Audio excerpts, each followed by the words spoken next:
What's up, guys, and welcome back to another episode of the Team Member Perspective podcast show. I'm your host, Coulter, and today we're going to talk a little bit about training. I want to talk about a few different beliefs that people have towards training and talk about our relationship with training. Because I think our relationship and what we believe to be true about training will directly affect and impact what we get from it and what we don't get from it. To begin, one of the most common things that I hear from different agents and team members in regards to training is this: Coulter, we just can't seem to find time to train. We're busy. In fact, we're probably pretty overwhelmed with everything that we're trying to keep up with. We're trying to write all, our auto insurance and grow that. We're trying to write fire insurance and grow that, life insurance and grow that, health insurance and grow that, and we're servicing our book of business. We're trying to keep people happy and deliver on the promise that we made to our customers when they, became our customers initially. We just can't seem to find time to train. Time is precious. Time is money. And oftentimes as team members and agents, we've got a lot to do. We've got a lot to do that it can become overwhelming, and we can convince ourselves that we just don't have time to do this. So first, I want to talk about the opportunity cost to training and developing ourselves and our team. But I also want to flip that and talk about the opportunity cost to not training and developing our team, because there are both, whether we realize it or not. So the first thing, there an opportunity cost to training and developing your team and yourself is time, a loss of time. We lose time when we train and we develop our team, in the sense of, if I am training and developing, I'm probably not making phone calls. I'm probably not talking to customers that come into my office about different lines of insurance. So I have less time working on sales activities that move the needle. So an opportunity cost to training and developing is a loss of time. You might miss an opportunity because you're training and developing, an opportunity that could be easily closed, but you just weren't on the phone. You just weren't at your desk to take advantage of that opportunity because you were training and developing. Or maybe you risk a customer walking into the office, calling your office, and you're not there to greet them. You're not there to answer the phone and pick up for them. So we run the risk of not being able to provide that timely service. And when we think about those things, honestly, it's stressful. As an agency owner, we want to over-deliver. We want to be there for our customers when they need us the most. As a team member, same thing applies, right? We want to take advantage of all the opportunities that we get throughout the day to write policies, to take care of our customers, to develop a relationship. That is all true. However, I think that we focus a little bit too much on that, and we convince ourselves that, if we're not there for every single thing that our customer needs or wants us there for, they're going to leave us. We're not going to be successful. They're going to switch and go to a different agent. I think that could be true with certain people in certain circumstances. However, I think we've convinced ourselves that it's a lot more true and carries a lot more weight than it actually does. But again, the opportunity cost to training and developing yourself or your team is a loss of time. However, on the flip side, I want you to think about this a little bit differently. The opportunity cost to not training your team, to not developing yourself, is also a loss of time. There's an opportunity cost to not training and developing, and one of them is a loss of time.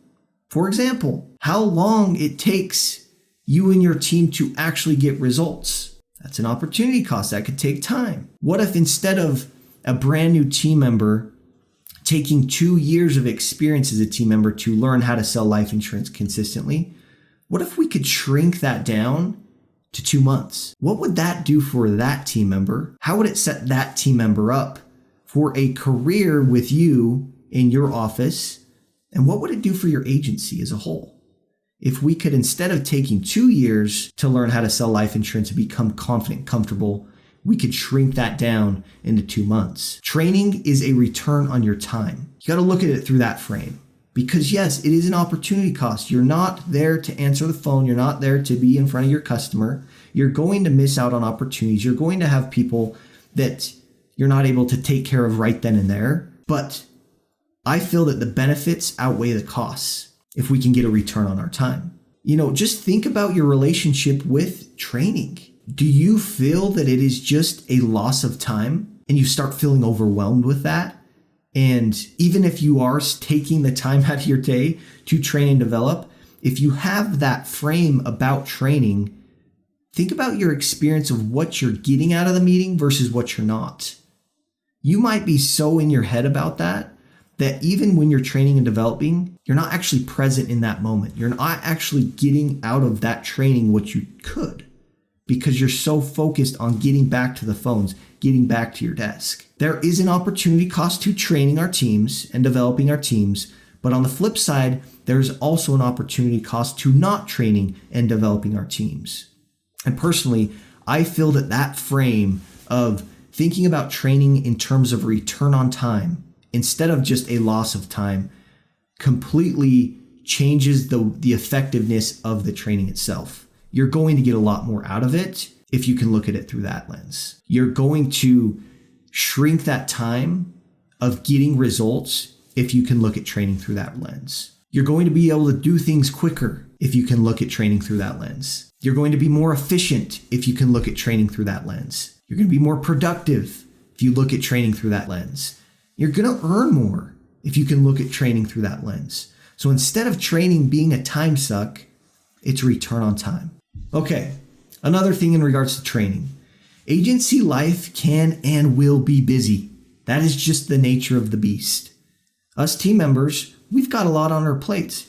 You agents have a lot on your plates, right? The agency life can and will be busy. So because of that, if we are solely relying on finding time, we're not going to find it. We're going to have other things that fill our schedule, and we're not going to ever find time.